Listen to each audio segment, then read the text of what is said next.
Hello, good evening. My name is Michał Wiśniewski. I represent the Institute of Architecture Foundation, and I'll be the host of this very event, namely the meeting with Dr. Semena Shyrochyna, who will deliver the lecture entitled Modernist Heritage of Ukraine, Damage and Protection. It is already the fourth event this autumn dedicated to the topic of self-organization. It is also a part of a cycle of the lectures entitled The Elements of Architecture. Since 2017, due to the hospitality of Goethe-Institut Krakau, we have this privilege to invite guests from many countries in Europe and the other continents to talk about architecture, the most problematic, the most fragile, the most up-to-date topics of architecture, the space, the development, have been already discussed in this very cycle in the past. This fall, we focus on the issue of self-organization. On the 26th of December, we met with Brda Foundation, Zofia Jaworowska, Michał Sikorski, Petro Wladimirow, presented the case of this ensembling of the windows in various buildings in Warsaw that are later on, and other cities of Poland that are later on being transported to Ukraine to be used in the buildings that were hit because of the war atrocities. Then on the 8th of November, we met with Anastasia Ponomariowa, this time because of the project Kochaty, Designing in the Times of Threat and Uncertainty. That was the title of the meeting, dedicated to very rapid change and development of the students' dormitories in the Ivano-Frankivsk for the sake of the internal refugees who came from the eastern part of Ukraine. On the 22nd of November, the third meeting of this fall Elements of Architecture, it was a meeting with Daniela Bram. She came from Berlin to talk us about Ex-Rota Print, the former printing house in Berlin that was changed for the sake of the new purposes, and there was a very intriguing presentation dedicated to the way of management of this very investment. Right now, I'm very happy to present our special guest of this very evening, Dr. Semena Shyrochyna, who came to us from Bulgaria actually, but Semen is from Kiev, was born in Kiev in 2015. He received PhD in engineering science. Semen is a researcher of architecture of socialist era in Ukraine. His main research focus is the interwar as well as post-war modernism, and of course the socialist realist era in the architecture of Ukraine. His main subject of research is the architecture of Kiev as well as industrial cities of Ukraine. In 2016, Semen started his public activity to protect the heritage of socialist times that was endangered since the dehumanization in Ukraine. In 2017, he started his publishing activity. Since then, he published many books as well as multiple articles about architectural heritage and its preservation. Semen attended many conferences on interwar and post-war socialist architecture, participated in multiple popularization and exhibition projects in Ukraine and in European Union countries. Between 2018 and 2019, he was the curator of the exhibition Reconstruction of Chrestiatic, Competition and Design. Semena also took part in roundtables about heritage protection and helped to prepare justification for several buildings' inscription to the monument register. So, Semen, the floor is yours. Thank you for the introduction. Thank you for the invitation. I'm very happy to be here and to speak about my experience, my understanding, and actually the topic of modernist heritage of Ukraine. I'm happy that there are some people, despite the weather conditions that are not the best today, but I hope that more people will hear, see, and know this information online. So let's start. As you understand from the introduction, I know this modernist heritage from different aspects. So from the one side, I'm interested in history of architecture. So I try to find information about the buildings, their authors around my city, and also interested in other cities of Ukraine, because this heritage is not yet widely popular and even known. Also, I'm somehow connected with people that are trying to protect this heritage, into some protection activism. That's why I know this thing from the inside. And also about the problems of protection, because when you try to protect something, you learn how many problems and threats are around. So there are many more than you could even imagine when you are a little deeper into this topic. So I would like to start from the 5 key features of Ukrainian modernism. These key features were first introduced by architect Vitaly Shulyar, and in my most speeches when I try to introduce Ukrainian modernist architecture in foreign countries, I start with these 5 key features. So you understand that modernist architecture is the world heritage. So it's not that different around the world because this is the same style everywhere. But there are some local features, but this doesn't mean that they are unique, but they are widespread there. And also they represent some local art schools, some local engineering schools, construction schools, and so on. So on one side, they are part of national heritage and reproduce some features. On the other hand, they reproduce world heritage of that time. But what is very characteristical to Ukrainian heritage of modernism? So let's start. The first, and I think the most important, is the wide use of monumental art.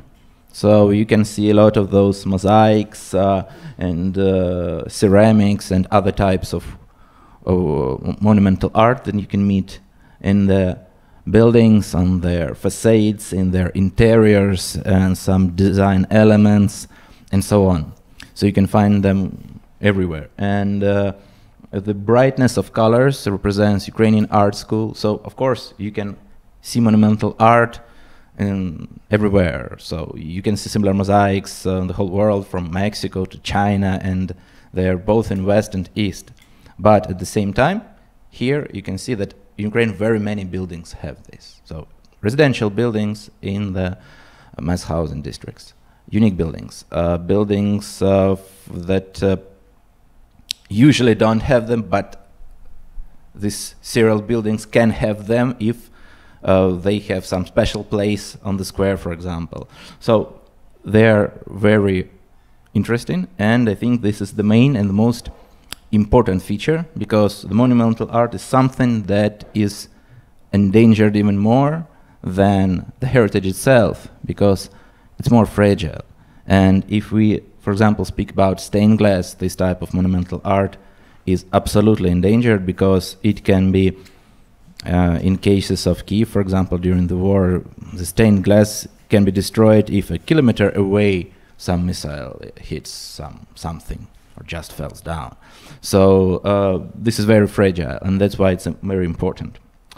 Also, we have these experimental cable-held suspended roof structures. Most of them were developed in the Institute Kyiv. This is the Institute of Experimental Construction Design. And many unique buildings were designed there, and many talented engineers worked there, and they were cooperating with some production facilities, with some factories, so they understood what are the capabilities of using metal structures and who can produce that metal structure. So that's why we have these experimental roof structures that really have a huge space inside without any walls, and they are held by only the outer walls and the structures of the roof. And many of those buildings are in Kiev, but not only. And this is, there, you understand, they are mostly used for markets or some exhibition halls and so on. So for some function of building where you need a lot of space and you don't need some structure that limits that space. Also, another feature is the original geometry of form. So this famous building is the crematorium in Kiev, and it really has some very futuristic forms, because the idea of this building was to invent some form of building for farewell rituals that would not be connected to any religion. So architects were free to invent some new forms. So these forms, they look like they came from another planet. This is something absolutely futuristic and absolutely unreal, because you cannot find something like this in the architecture, because these forms were really invented by the group of architects that had the topic of death as one of their topics that they were looking for in their art, because it's a different story that can take a long time, because I once met one of the architects of this building. He's not alive, but when he was, I once met him, or even 2 times, and I heard his story of how they were looking for these incredible forms. So there are some examples of these buildings, and it's really very interesting. So this original geometry is the second interesting feature. The third is exterior staircases. There are some buildings also experimental. For example, this is the hotel that was built in Kaniv, not far from Kiev, and this was a summer hotel, so it didn't work in winter. And from several years ago, it was, I think not several years, but maybe the last decades, it was not used, and I came there once, and you see there are trees on the territory. The building is not yet destroyed, but it's still there, but you see that it's not used, and its condition is getting worse and worse. But it's really very interesting building, and its composition is used from only a few elements. So we have the column, we have the hexagonal form that's used for floor and for ceiling, and we have a wall. So it and of course we have also these stairs, but basically the building is designed with 3 elements. So it's really very interesting from the 60s approach, interesting approach from the 60s when buildings like this were done. So we have also another building. Some of them have already lost those staircases, because to have the exterior staircase to stay in fine condition, it's not so easy, especially if you don't have any money, and that's why many buildings degrade, and this is a common problem, I think. But for those exterior elements, this problem is even harder. Also, glass facades. This can be everywhere, I think. It's a feature of modernist heritage as a whole.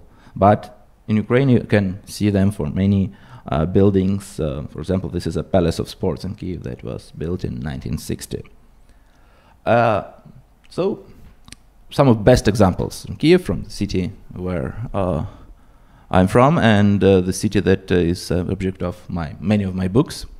So one of them you've already seen, it's the market that we have in the historic area. So the second on the bottom left is the trading building for children's shop. So it's like a big store with different shops with toys. And it was built in the 80s, and it has a very interesting facade that really, this outer part of facade is hiding the real position of windows. because their position of windows depends on the structure of building, of the type of the floor. They are different, but they are hidden, you don't see them. But because you have this outer console facade that absolutely hides everything inside. But it's also helpful in case of fire. When I also once have spoken with the architect of this building, so he told that they have this evacuation between the outer facade and the inner facade, but you don't see it. So it's all hidden. So it's a very interesting building that was always underrated because people never knew unique features of this building. And the Hotel Salute is, I think, one of the most iconic buildings from Kiev. I think everybody who has heard about modernist architecture in Ukraine knows this building because it really has this special kind of form, cylindric form, and it looks like there is no gravity. And on one of the original projects, it had to be much higher. It had to be 20 floors high, but as a result, the architects had some different points of view, and they built only 7 floors. So it looks like it's a barrel, but it was expected to be a tower. But because of this barrel form, this building looks even more interesting because it has different proportions. And really, this is one of the most famous, and when it's on some covers of the books, on the posters from some events, many people choose exactly this building, Hotel Salute. And I know that people that come to Ukraine that like modern, they stay in this hotel. A few of my friends, when they came to Kiev, they specially selected this hotel because they like the building. Also, many interesting modernist buildings are in the universities and scientific organizations. These are the buildings of the National University, Taras Shevchenko University, and so there are 3 buildings that have the same planning, and they look the same. So there are 3 different faculties, and here you can see that there are some big auditoriums with daylight coming from the roof.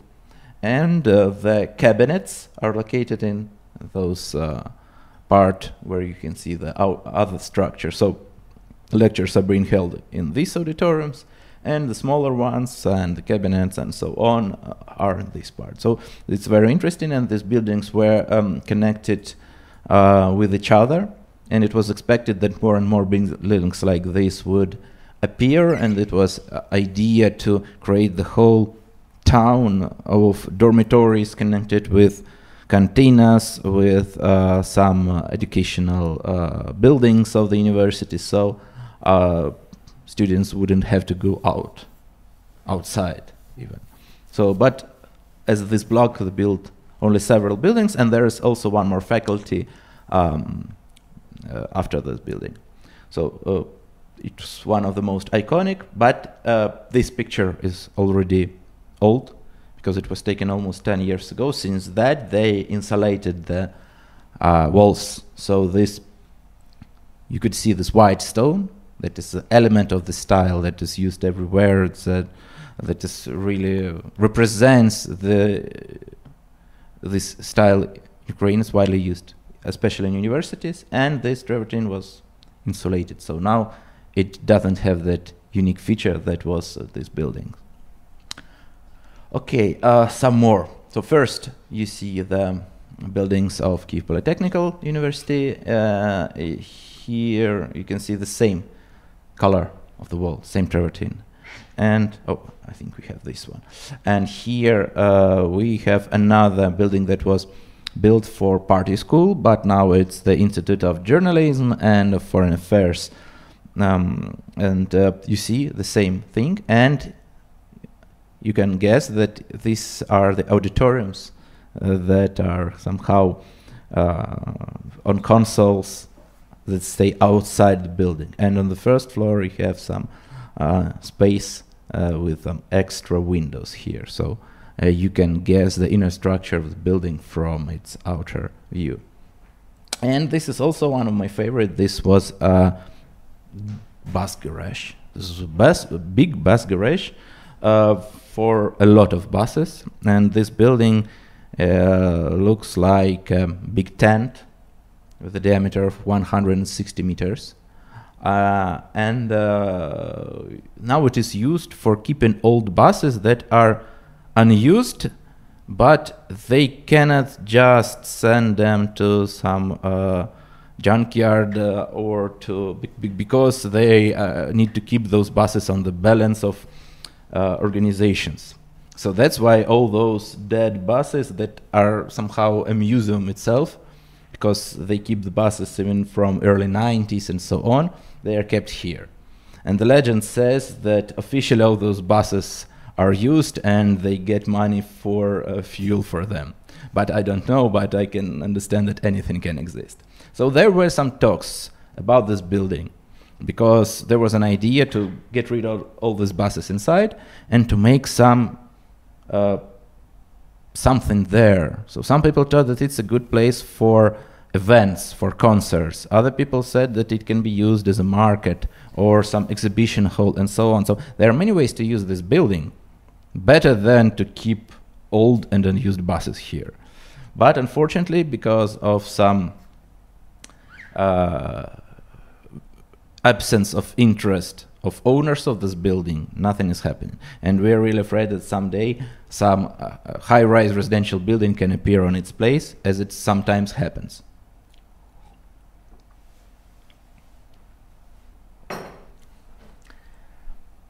And after a brief overview of the buildings and their features, I will start to speak about the problems, because there are many problems, as you guess. First of them is bad condition. Of course, those buildings are not very young. Some of them are 50 or 60 years old, and this is a rather big age. And many of them never have been renovated, so time takes its place. And with bad condition, but their value is not yet understood. So if the value was understood, then it was another case. So if you understand the value and the building is bad condition, then it's clear and you need to do something to make it the condition better. But if you don't understand the value, you don't do anything. And this is the problem. So, you know, each next problem wouldn't have appeared if there was no previous one. Okay, the next is no protection by law. So the protection by law comes when there is public understanding of the value of the building, of style, of the epoch. So it usually started with the oldest ones. So first were some buildings that are 1,000 years old. They were added to the protection list first, because everybody understood that if they are so old, then they are valuable. Then the churches of 17th century were added. Then some buildings of 19th century were added. Then buildings of the early 20th century were added. And now it's time when people slowly understand that, okay, maybe the first half of 20th century is already a history. But when we speak of modernist heritage, this is the second part of 20th century. And this is the time that most people still don't understand that it's already a history. And that design of the time is not used anymore, and that it's valuable because a lot of work was done to make those buildings, to design some design elements. So they're better condition, their value is not understood, and that's why there is no protection by law. And this is a separate thing that I will talk a little bit later, because we don't have that limit that the building has to be some 100 years to get protection status. I know that here in Poland, building has to be 100 years, and if it's 100 years old, then it is protected just because, no? Oh, but there are legends about this law in Ukraine. Because some activists say that in Poland, when building is 100 years old, it's automatically protected. We need to do the same. And nobody checked this. So that's why I'm asking, and okay. But I won't tell Ukrainian activists that there is no such law in Poland. But the idea was to make an automatical protection for buildings. But anyway, if we even had this automatical protection, the modernist buildings are too young for that. So they are 50 or 60 years old. So what to do? You need to prepare some justification. But it's very hard to do this for the buildings that don't have some very unique features. So it's hard to protect them. But I will also speak about this later. Another problem is the attitude. So if somebody owns an apartment, he thinks that he owns the facade. And if somebody bought the whole building, he thinks that he can do anything with this building. And this is the problem, that owners are one of the reasons why buildings got degraded or destroyed, because they are owned by people who don't value them as architecture, but they think of them only as property. I think this is the common problem around the world. But in Ukraine, even if many people say that something is valuable, and there is an owner who doesn't think so, he says that you just want to grab my building. So really, there's no understanding that somebody can have this understanding of the value. And also, the city needs to develop. This means that old buildings are destroyed and new ones are built. I think it happens everywhere in the world. The communization that started in 2015, and there's a law that says that propaganda should be forbidden, and that this law doesn't affect the works of art. But as you've seen above, the buildings and works of art that don't have protection by law because they are not yet recognized can be destroyed officially. Because they don't have protection, they're not recognized as work of art. So this means that the decommissionation law that has a rather clear letter of law, but he has also a spirit of this law. The spirit is something that says that we need to get rid of all of this. And this is a problem because we have lost too much because of this law also. And the war. And you understand that the war is the maybe brings the most destruction that we even cannot count now. Recently I found just a list of the buildings that had official protection and that were destroyed or damaged during the war. This list is 157 pages long, and it doesn't have any pictures, it's just text. Just a text. It's a table with the building, its address, some number of when it was protected, what was there, and when and what happened to this building. The list is 157 pages long, and it includes only those buildings that were recognized. And this means that the problem is much bigger than we think of it. Okay, let's go. So these are all buildings that are protected in my city. So there are thousands of buildings there. Of course, not all of them are really so important, but we have only 7 buildings that have official protection. So this, I'll show the Ukrainian house, former Lenin Museum, the Concert Hall Ukraine, the Palace of Sports, the crematorium that you have already seen, the Palace of Pioneers, the Institute of Information, the famous flying saucer, and the Buildings Flowers of Ukraine that has a separate interesting story that I will tell. And also, yesterday 9 mosaics were added to the protection list. So, including that Kyiv has, I think, hundreds of those mosaics, and many of them were destroyed, but 9 got protection. And this is one of those rare good news, because good news come very rarely now. We always have some bad news that something is destroyed, and sometimes we have good news. So yesterday was a day with the good news.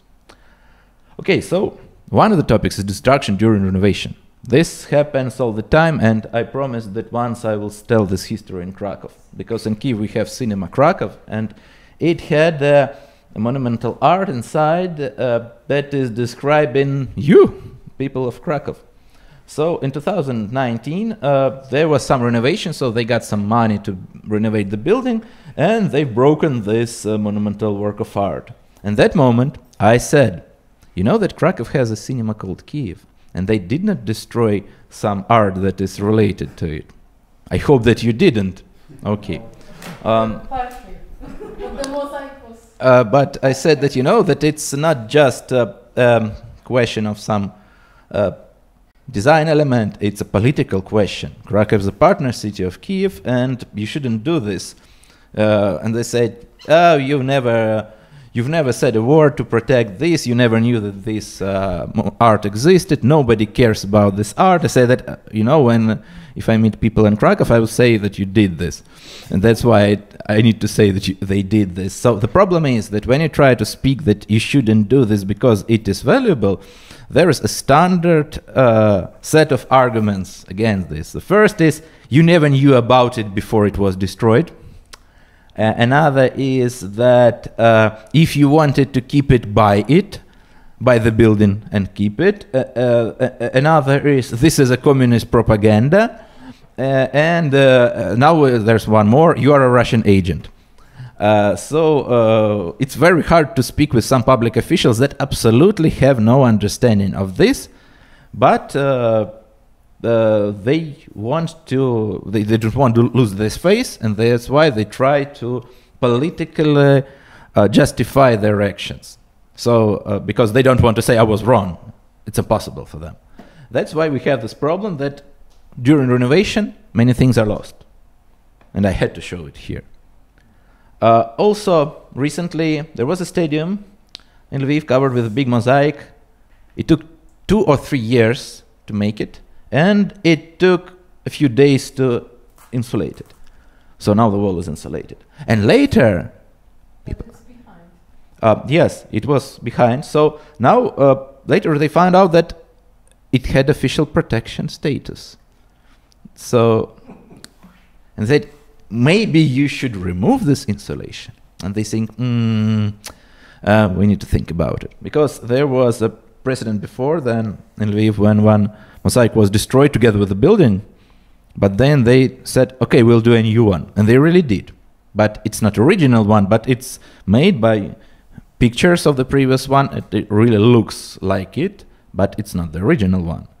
And people say that if we do not a new one, it's the same as an original one. I always say, if you have a cat, and I kill your cat, and I give you a new cat that has the same color, is it the same cat? This is it. So the value of originality of those elements is something that's absolutely not understood by them.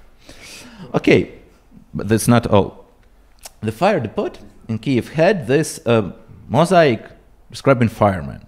So it was destroyed and nobody knows why. They couldn't say why they did it. So people ask, why did they do it? They don't know. They just destroyed it. But it is describing the people that work in this fire depot, the firemen. But they didn't care. They didn't see. They didn't know, oh, this is something old Soviet and so on, so we will destroy it. Why have you destroyed it? They couldn't give an answer for this. And when it's destroyed, the official position is, we will try to renovate it. But how do you renovate it? It's already destroyed, and you don't know even who did it, how he did it. You only have the picture. So it's a story of a cat. So you replace your cat with the same color, but it's not your cat, even if you have it. The cat is easier to get than this mosaic, you know.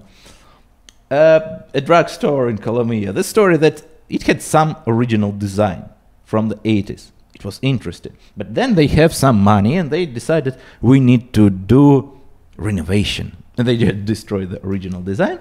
And of course it didn't have any official protection. But the problem is that nobody's thinking that this design could be unique and you cannot buy this in supermarket. But the design that they have now is something that they just can buy in the supermarket, in construction supermarket, and do it. So it's absolutely something standard.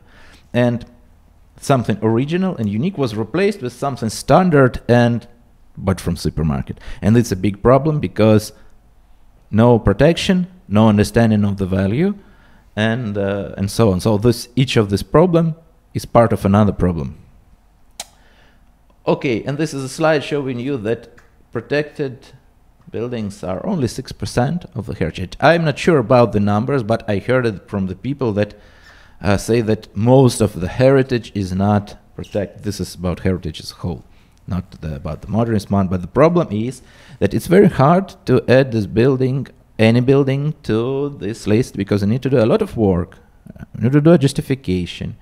You need to prove to get, so you need to do a research first. When you do research, you know the author, you try to explain the value, and you cannot just apply. So I have written a few justifications according to some format, with pictures, with authors, with sources, with values according to their rules, but it's not enough. It needs to be signed. But not anyone can sign it. It should be signed by someone who has a degree in architecture or history. And for example, I'm a PhD in engineering. I cannot sign my justification. I need to find somebody who has this degree to sign it. But if somebody says that you need me to sign this, then, oh, maybe it's I will have some problems because of this. I won't sign this. Or I say that if you need this, you need to pay me for my signature. So if you act as a volunteer, you spend your time, you do some research, you write this justification to protect the building because you want to see this building alive.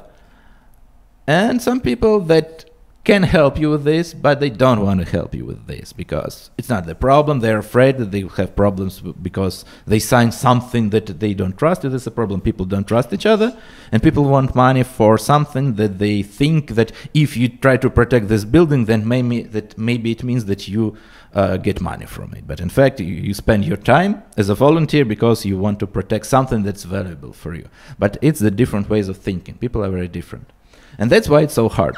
And there are only a few people that work. Their salary, I think, is about 200 euro a month. So, and the salary of those people who try to build something new is much higher. That's why it's sometimes we know that I've heard about when construction business was interested in not achieving status of some buildings that they want to demolish and build something new. So it happened several times when I heard about it. Okay. So every artwork that's not protected doesn't exist officially and can be destroyed. So there were 5-story buildings, typical Khrushchevkas, but some of them had some unique design, mosaics on their facades. And when people started to feel cold, they became to insulate those works. And you see this picture is funny because there are eyes that look outside, because this sculpture was 3D. So, but it happens, and it's called "We Are Cold." So this was some mosaic of the weaver, and it was officially not just covered, but it was destroyed because the people who lived there said that we are cold because of that wall, and we need to insulate it. But there is something outside that makes a problem for us, and then they got officially permission to destroy it. And then, where's the local authorities? Why did you give that permission? Because it's not worth protection. It's not an art. So every official thinks that he's an expert in this because he has a power. If he has power, then he's an expert. And this is a problem that because of people that don't do anything to protect it, we are losing this officially. So they have official permission to destroy the monumental art on the facade because they are cold and because the wall is cold. This is how it is. So, and there were 4 these monumental arts on 2 buildings from each of the sides. And I think that each of them got damaged or destroyed because people were cold inside. And this is terrible because they don't understand that it's not easy to do such kind of work, and that it actually costs a lot to do this work, but nobody's thinking about this. And it's one of the problems. It's everywhere. I know only the cases maybe in my city, but we just don't know the whole amount of damage that happens all the time. And if you try to communicate publicly, you can hear that buy this building to protect it, the arguments that I told you before. So either they say that it's a communist propaganda, though it isn't a communist propaganda, because once one of my friends who was researching especially monumental art, he was asked, how much propaganda is there? He said that not more than 5%, because monumental art is about people, about nature, about some historical events, about sports, about work, about the city. So, for example, this is describing some woman that is doing some work as a weaver and people and so on. So they're describing more human life than politics. But there's a stereotype, and stereotypes are another big problem. and I don't like it is another case. So this is the building of Polyclinic for Scientists. It was built in 1980s. It was the work of architect Vladimir Shevchenko. He was young. He's still alive. I've spoken to him a few times by phone. And he was actually interested. He wanted to give protection status to the building that he has built. So he had all the documentation and he could sign. So he prepared the documentation completely because he could do it. But then it should be signed by the head of the Department of Cultural Heritage Protection. And he said, I don't like it. And this building didn't get protection status because he didn't like it. And there were some problems with that head of department because he actually was a pop singer. I don't know how he was assigned to this position. And he was fired, but not for his attitude to architecture. He was fired for visiting a restaurant at night. It's a very, it's a very bad thing if you go to a restaurant at night during the curfew. But the problem is that they really didn't fire him for he was to blame.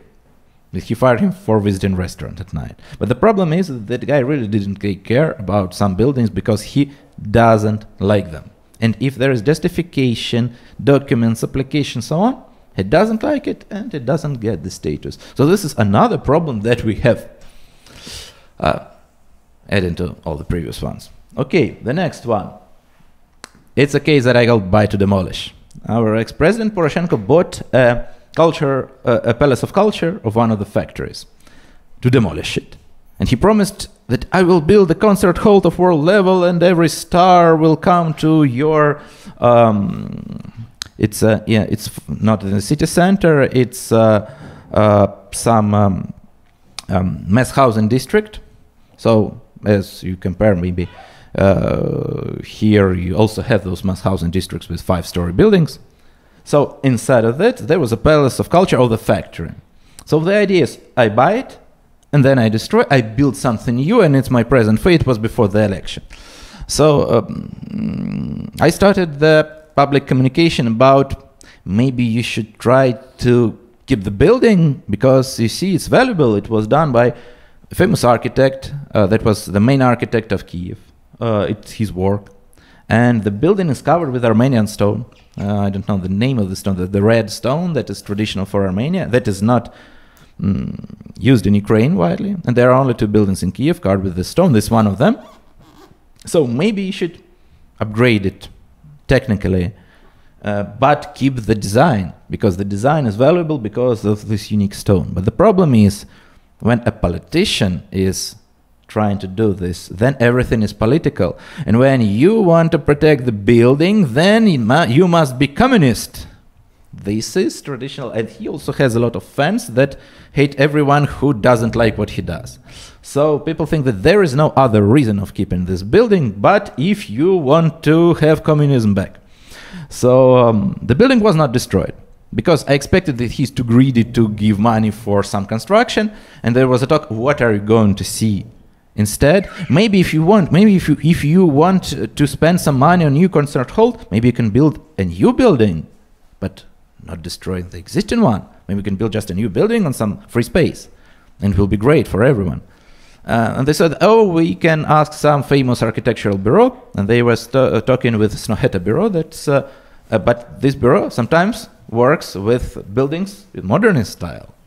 And if the task is to protect the building, they can renovate it. But here, they were told that the building will not exist anymore. But as a result, the COVID started and the war started, so this building was not destroyed. But there was a clear intention that was communicated, like, we destroy something old and Soviet, and we will have the best concert hall in the city, in the world, and so on. So we call this promising golden mountains. And it was before the election. So I don't know if he really wanted to do this, but the fact is that this palace was bought to demolish it. And it's a very terrifying case when they just don't see the heritage, because I've paid for it. Now I do anything that I want. And many people agreed with it. So not many people said that maybe we should keep it. Okay, the city needs to develop. That's why some old buildings are destroyed for new ones. But the problem is that sometimes they are very unique. We had a training base for the Olympics team in swimming, and we had the special pool for that. And also this pool had a tower. You see in the left picture, there is this interesting tower for deep diving. The tower was 25 meters deep. And so there was like a very deep part of pool. And it was also used not for only Olympics team, but for training of the divers and for underwater welding, and so many functions that people could learn in the pool. And you see this brutalist building was very interesting in the design. But it was just demolished for new construction. You see this is a typical building in Kiev, we call them odoroblo. That means something very big and ugly. But the problem is that this building was designed by the architect who is a daughter of a famous modernist architect. So, but when we speak about the architecture of her parents, it's great. But when we speak about the other modern architecture, it's okay for her to agree to design something instead of it. And this is not the only case. Sometimes architects themselves don't value their work. For example, this is the second building covered with Armenian stone. It's a trading center built in the 80s, and the original architect was offered to make this instead. It's a project from, I think it's more than 10 years old, maybe 15 years old. So this idea of combining glass facade and some postmodernist elements, but the idea is that the original architect agreed to make a new building because he would get money for this. It's his interest. And he has a conflict of interest. So he can speak about the value of the building because he has interest to build a new one. But then they asked him, what do you think of your building? He said, it's ugly. I don't like it. It's the worst building in the city. I've built the worst building ever, and that's why it should be destroyed. There's no value in this building. But you understand, he has an interest to get money to build something new instead. So this is a problem. Why architects themselves not always can be the ones whose opinion should be taken seriously, because they can have the conflict of interest if they are offered to build something new. That's why I say that sometimes architects and architectural protection activists are on the different sides in those questions to keep or to build something new. But traditionally, public opinion trusts architects. Not because they know what they do, they can value their work, but sometimes people are not honest. And this is another problem. So even the architects themselves sometimes are not honest in their judgment. Okay, this is another problem that we have a video here. There was a brutalist sanatorium in Crimea. It was called Stars of Ukraine, and the occupants have demolished it in 2022. So the problem is the construction business, the Russian construction business is actually the same threat as Ukrainian construction business, but if you can at least try to communicate with Ukrainian construction business, then Russian construction business absolutely doesn't take care of public opinion. And on the occupied territories, you cannot, any way you cannot communicate and speak to them that this is valuable. So we have many problems there, and we even don't know all of them because not everything is tracked like it's in Ukraine. And this is another problem. So it looks like we had enough problems without Russia. So, but Russia is becoming another problem that is bigger than all the previous ones. Okay, the war. There was a very interesting building in Severodonetsk. There was a sports arena. It was one of the biggest in the Soviet Union. It was for about 5,000 or 6,000 people. The idea was to combine the functionality of sports area and for some concert hall, to make it a single build, to have one building instead of two.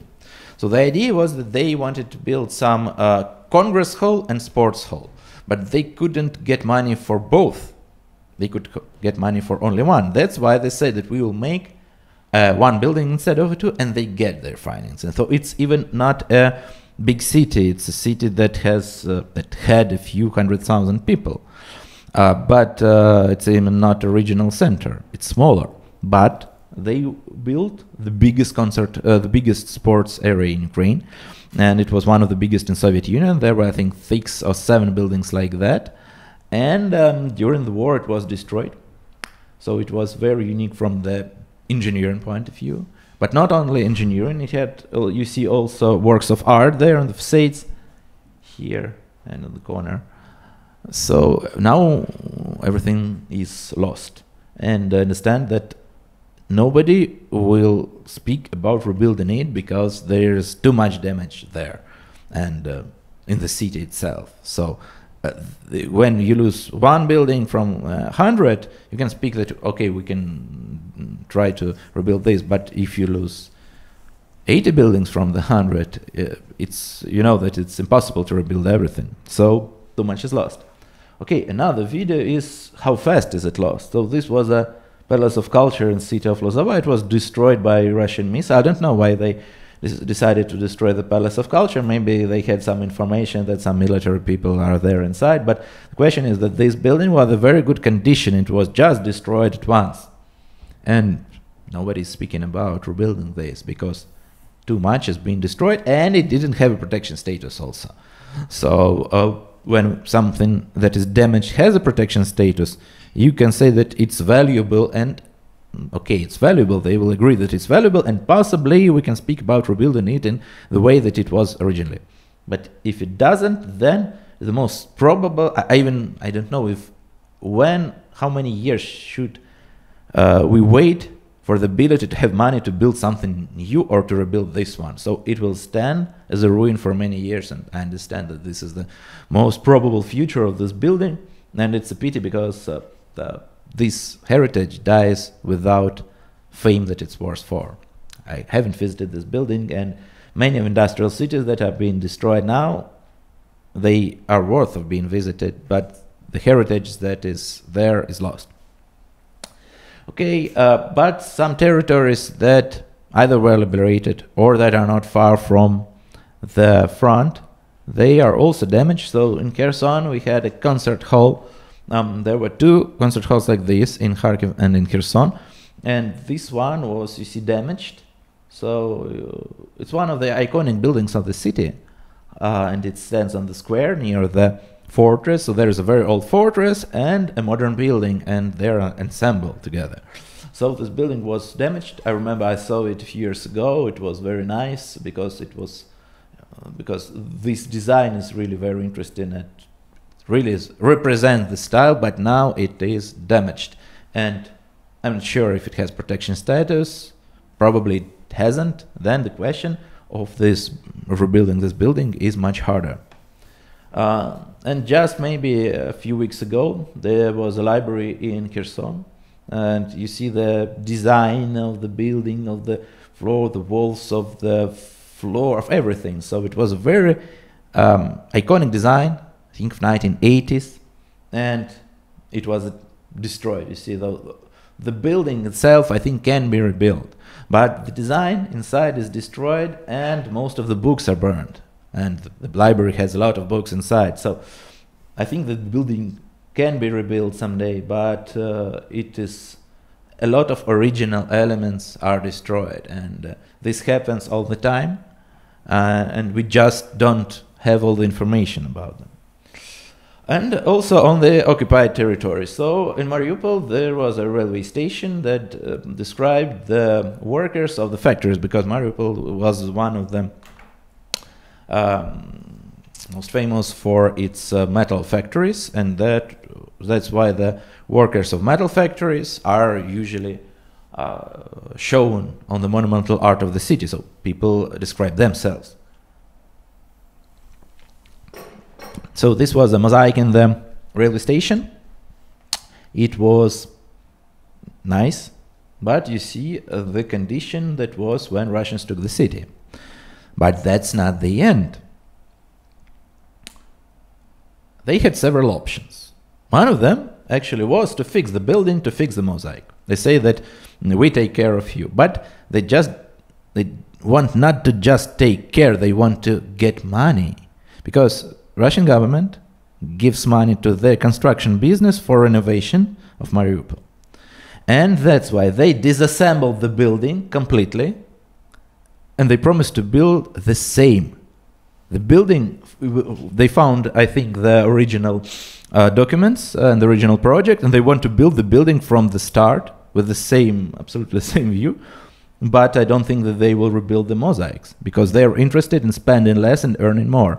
And this is one of the problems of Mariupol, that buildings that are damaged by war, but they can be rebuilt, they are disassembled to clear the place for new construction to earn more money.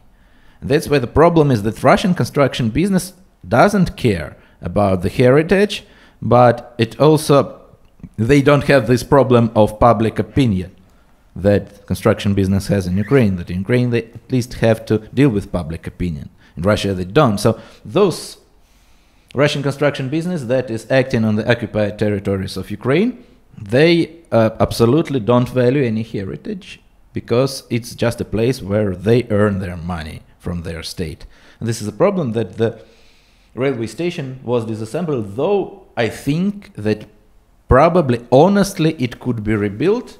And the mosaic, people that know people that are staying in the city, they told that the mosaic wasn't damaged, though the railway station was.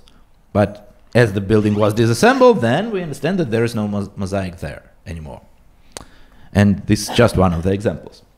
Okay, another problem is the level of narratives. And before we had examples, now about some narratives. So the problem is that Russia thinks that it's new USSR, and that's why Soviet heritage is an evidence of Russian influence. But Ukraine has the narrative that USSR is an occupant, and that's why the conclusion that Soviet heritage is an evidence of Russian influence. And the problem is that Soviet heritage is Russian. And it's a big problem, because it really doesn't take into account that the Soviet heritage of Ukraine belongs to Ukraine. It doesn't take care that Soviet heritage of Ukraine was done mostly by Ukrainian authors, engineers, artists, and so on. And the problem is that the most widespread narrative in Ukraine is a danger to the heritage of Ukraine. And I know that it is okay if some ordinary people don't value the heritage because they don't know. But the problem is that sometimes architects themselves say that all those buildings are monuments to Lenin. But if you are an architect, then probably when you got education, your teachers were the ones who built this. So you understand that it is something that is describing the time, the fashion of the time, the style of the time. First of all, not the politics, but the style of the time. And you don't know the political views of the authors. And you shouldn't try to explain into that. But the problem is, when architects say this, people can reference his opinion, that if he says this, then it should be true. And this is the problem, that sometimes architects have this opinion. I don't think it's sincere, because if they know the history of architecture, if they were taught by people from that generation who built those buildings, so they should know that it was their work, and they should know that this style is everywhere in the world, and they should know the people that build them. I personally know several families of architects, some architects that are still alive who did this, and who are proud for their work, and who actually work sometimes despite the limitations of the state. But this is the problem, because when architects share that opinion, they get this heritage even more endangered. So what are the proposed narratives? Not only mine, but the people who do the research, we all understand it absolutely differently. First of all, it's a part of world heritage of the time. So if you come, I don't know, to some state in Asia, America, Europe, if you don't walk only in the city center, you will find the same. It will be a little different, but the same, because it's the part of world heritage. But the problem is that this is not known to everybody. The second is that Ukrainian heritage belongs to Ukrainians, because it was designed and built by Ukrainians for Ukrainians, this part of Ukrainian heritage, because there was no another Ukraine at the time. The problem is that these two narratives are not widespread. And the narrative of self-denying, because you deny the heritage that was built by the previous generations of you, is more widespread. And this narrative really, together with the Russian narrative, brings the heritage to big danger. And those narratives really influence the public. So we will see just an example about this approach, rethinking or destroying. So in Kiev we had this group of monuments. So there were some statues. So the two workers, one described in Russia, one in Ukraine, this is called the Monument of Friendship. And there was a metal ark. I think it was inspired by the Tsarinian's ark in St. Louis, but it was much smaller here. In Kiev we call it just metal rainbow. But officially it was called some Ark of Friendship. So the art can speak for itself. That's why some artists decided, it was I think a few years ago, it was a really very good idea. The idea to paint this part of rainbow.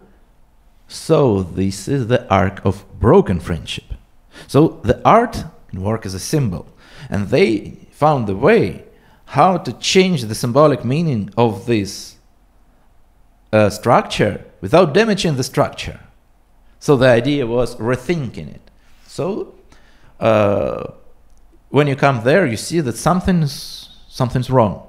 The arc looks like broken because it's the arc of broken friendship. And it was really a very good idea, and but one of the few. Because usually it looks like a public execution. So when war with Russia started, everybody was looking for something Russian to destroy. And their idea was, so let's destroy this monument of friendship because there is no more friendship. But the problem was that they asked the original author. And he said, oh, it's the worst monument ever. I always hated this monument. Destroy it, please. I think that if maybe he had another opinion, but he was afraid to say that. The problem is that they didn't have a project how to move them, so that's why first they tried to leave them by their heads. You see, the one of the head was broken. So everybody decided that this is the Russian head that is broken. But then when they suddenly broke the second head, they didn't see it. So I don't know where this monument is, so we knew that two heads were accidentally broken, but this process of removing this monument looked like a public execution. So first of all, nobody cared about how to keep it together, how not to break it. They didn't care, and it was not a talk about some transfer into some museum and so on. So everybody says that we need to move all those statues to some kind of museum of propaganda, of sculpture, or so, but there is no museum. So since the beginning of decommunization, everybody said that we need to have a museum for that. Move it to the museum, but there is no museum. That's why it's all destroyed. And this is how a single ensemble can symbolize two opposite approaches. Approach to destroy and approach to rethink. Okay, the next one. I once have talked to this guy on the round table. He's really crazy. He said that we need to destroy this construction. You see, he said that it's Russian and it's a communist propaganda, and he personally came there when it was destroyed. So I don't think what could be more abstract than this. But the problem is that since war started, it was just not safe to speak about this. So they just destroyed everything that they thought was Russian. But how can this modernist thing refer to Russia? I don't know. I'm sure that it was done by Ukrainian engineers, but they don't know their names, and the mayor doesn't know that name. And this is a problem. Another case, though there was monumental art with two women with some national dress. And then somebody told that, you know, I think one of the dress is Russian. And they destroyed this. But after that, somebody said, hey, but this is the dress, but from some another region of Ukraine. So both women are Ukrainian. But they said, no, we know it better. So the problem is that actually this is some witch hunt happening against art. So yes, it doesn't have protection status, but it was destroyed because somebody thought that some of the dress looks too Russian. But so there was no talk about museum, no talk about rethinking. They didn't even check. They didn't even check where did this dress came from. So and we have things like this all the time. Since war started, I think hundreds or thousands monuments have been destroyed just like this. And we are not focused on this because people are focused on war. So the Second World War memorials done also by Ukrainian authors, Ukrainian artists, and so on, also dedicated to the victims of war, are also destroyed like this. And another case. Some people say that when the war is over, everything will be good. But we had the case, then city of Makarov, there was a mosaic. I think the only one in the town, or one of the two. And it survived during Russian occupation. Then they left. And then this building was checked, and it was a conclusion that it is too damaged to keep this building. So, but they destroyed the mosaic on the wall. The mosaic was fine, but it was destroyed because they said that the building is in too bad condition. But I've checked that the building was not destroyed. So they just tore down the broken wall, they removed the wall, so they built the new wall instead, and the building somehow remained. Of course, it was changed, but the problem is that they even didn't see that mosaic is there. They have a conclusion. The building is bad condition, it should be disassembled. They started with the mosaic. So this means that the lack of understanding together with war is much worse than the lack of understanding, but it's also worse than just a war. If we had the same war, but with understanding of the value, this wouldn't have happened. But I think that probably this is the fate of many other works of art that can be destroyed just because the buildings are in bad condition. And this is a question of the future. But some good things also happen. Let's speak about the renovation. Okay, some damaged buildings were renovated. The residential ones, so they first were totally burned, and then they were renovated, of course, with some change of colors, with some new murals, but the buildings were fixed. Even the 5-story buildings like Khrushchevka. So, of course, they were insulated and so on, but they look better maybe than they were.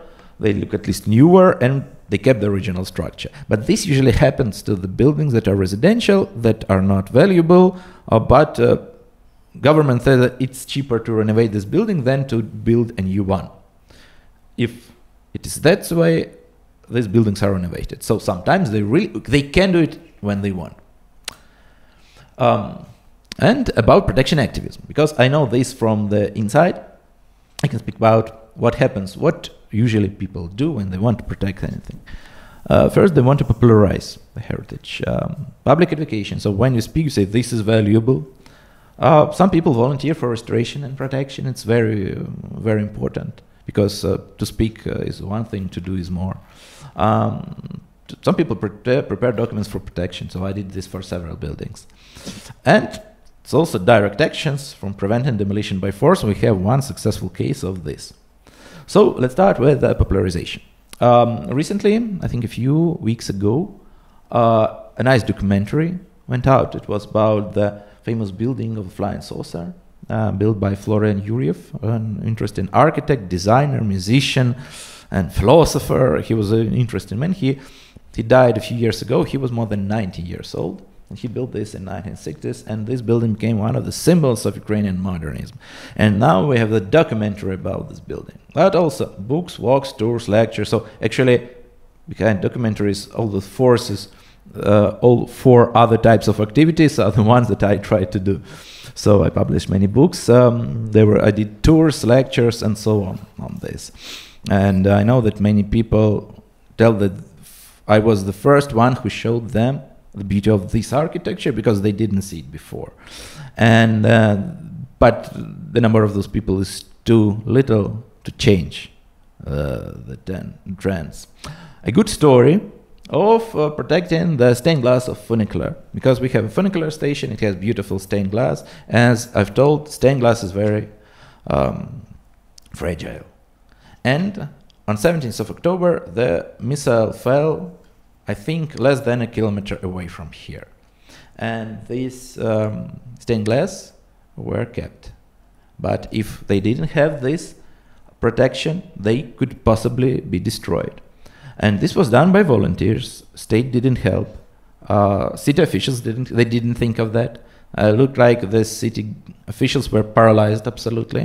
But the volunteers, when they saw the damage, they understood that we need to do something. So I knew the people who did it, I knew the people who donated, and these are my friends. And actually, this was done by public, by volunteers, by people who live in the city. And all that was done by the administration is that they didn't make any problems to this. So they just let activists protect the stained glass. So they didn't give any more help, but they didn't make any problem. That is also good. And this is a good example of how people can protect something when they see that it's valuable. Okay, some buildings got official protection, but this is an old picture. Now this building looks worse. Now there's a huge trade center that appeared here in the place where there was some factory, but the flying saucer remained. It was expected to be some concert hall where light and music could combine. So the idea of light disco, but this idea was from the 1960s. And Florian Yuriv had a project to make some hall for the Institute of Technical Information. But he was fond of music. That's why his idea was to make the place where also music could be a part of the place. That's why it has this cupola. Of course, this is not unique for the world. You can make flying saucers in many countries, but the idea is that we have this one in Ukraine, and this is one of the symbols of Ukrainian modernism also. And this building has protection. That's why construction business cannot destroy it. But they've built everything, huge buildings around, so this view is changed a lot. This is some old picture when everything was nice. And the news from yesterday, 6, in fact 9. So I thought that 6 happened at 9. Mosaics got official protection from the state. They were done by some famous Ukrainian artists in 1960s. These are from 1960s, and these were added in 1980, I think, for the Olympic Games. So they got protection and some more, but it's only 9, and we have hundreds of them. So it's showing how hard it is to protect. Fountain mosaics are restored in 2019. This is a famous fountain near the Palace of Pioneers, and we have these things restored. I know some people who volunteered there, and they did a great job. And the original author was supervising this process. So it was done while he was alive, and that's why he controlled that everything was like he saw it and like he wanted it to be. Yes, and a very interesting case is once some businessman bought the building of flowers of Ukraine. It was not standard type of building because it was a greenery with flowers, but it was also an office for some research about flowers, and it was a flower shop at the same moment. So it was a nice modernist building from 1980s, and it was part of identity of people who lived nearby, because everybody went to this building to buy flowers. And I also remember when I went to somebody's birthday who lived near this building, I knew that I first go here to buy the flowers. So as this building was valuable for the people, they said that we don't want this building to be destroyed. But the owner thought that I don't care, because he was counting his money. He had an investor from, I don't know, from Europe, and he wanted to demolish this building and to build a bigger one, to have more square meters for rent and so on. So it's clear, his interest is clear.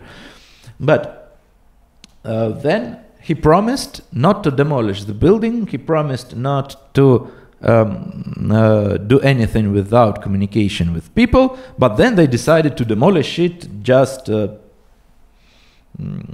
spontaneously. So people wouldn't know that it will happen.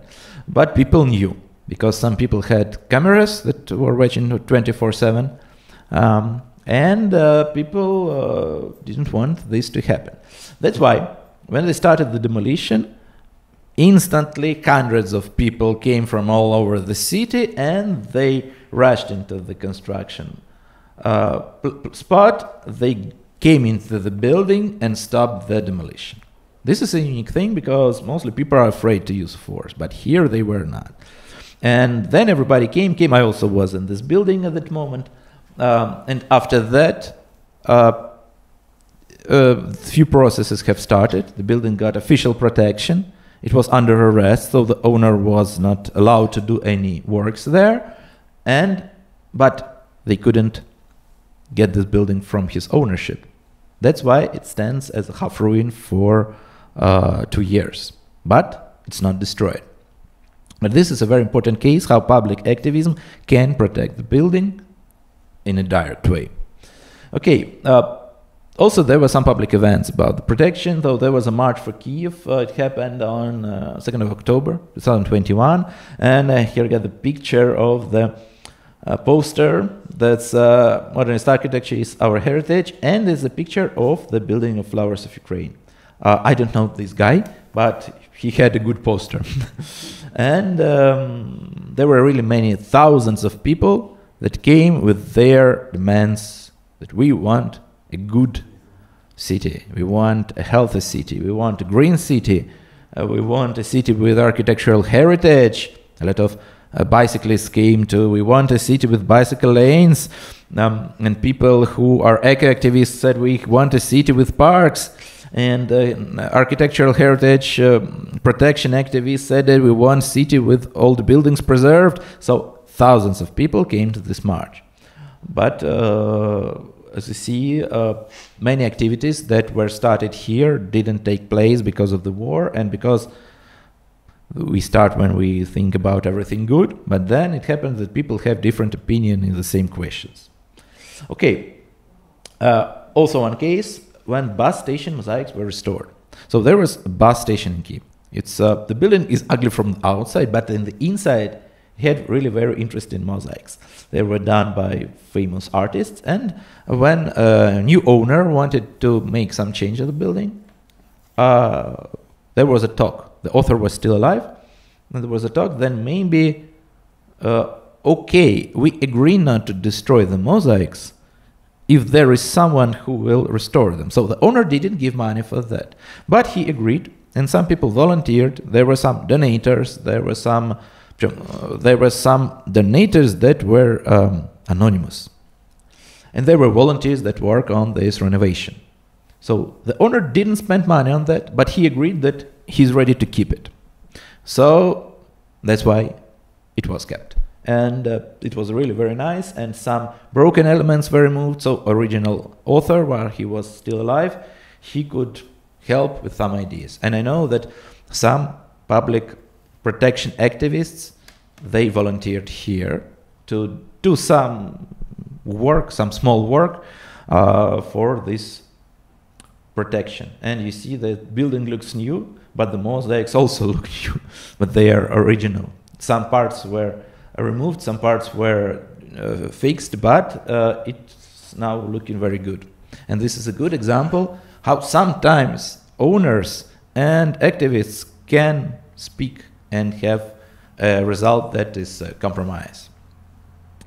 But unfortunately, one of them was killed in war. He was my neighbor. We lived in the same building.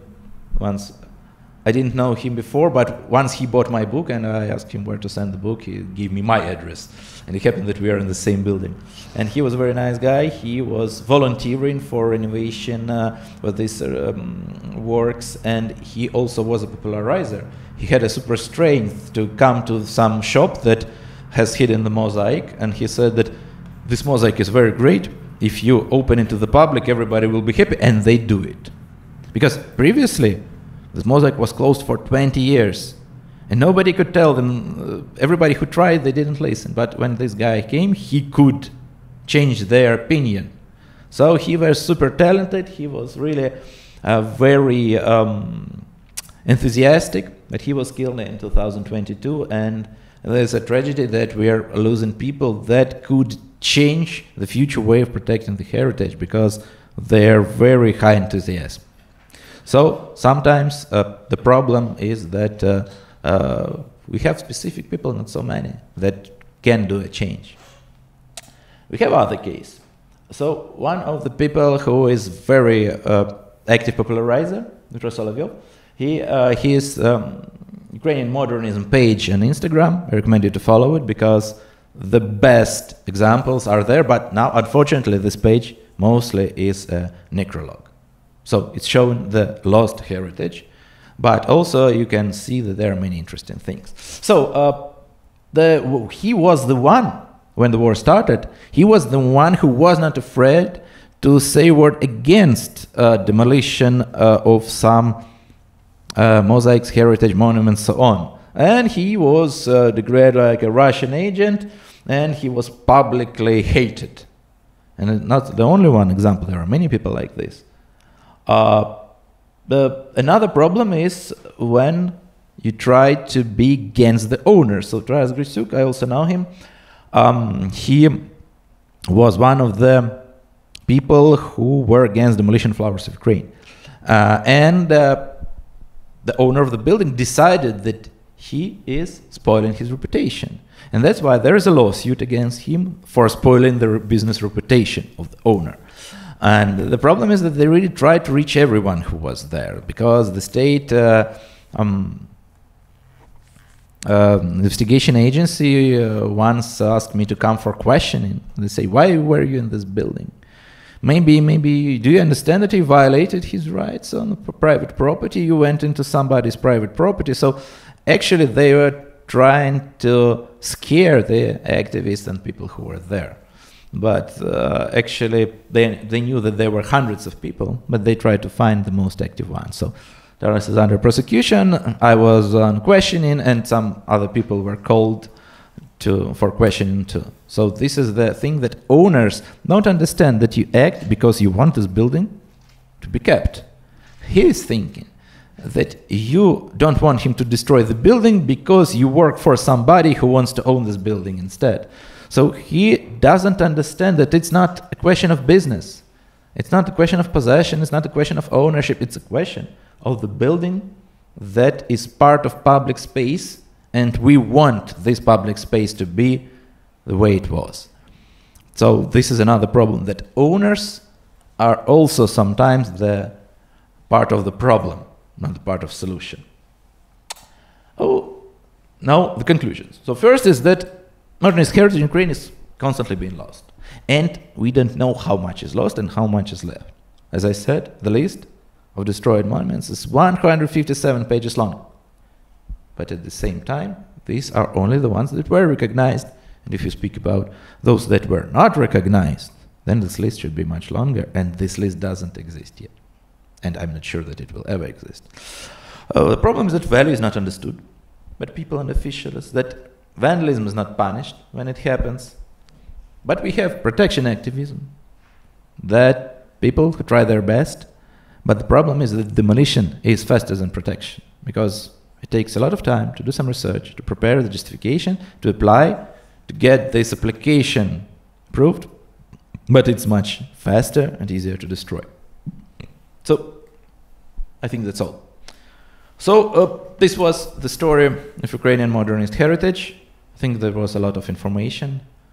I think you got some new information, not always happy, but that's how it is. So thank you for your attention.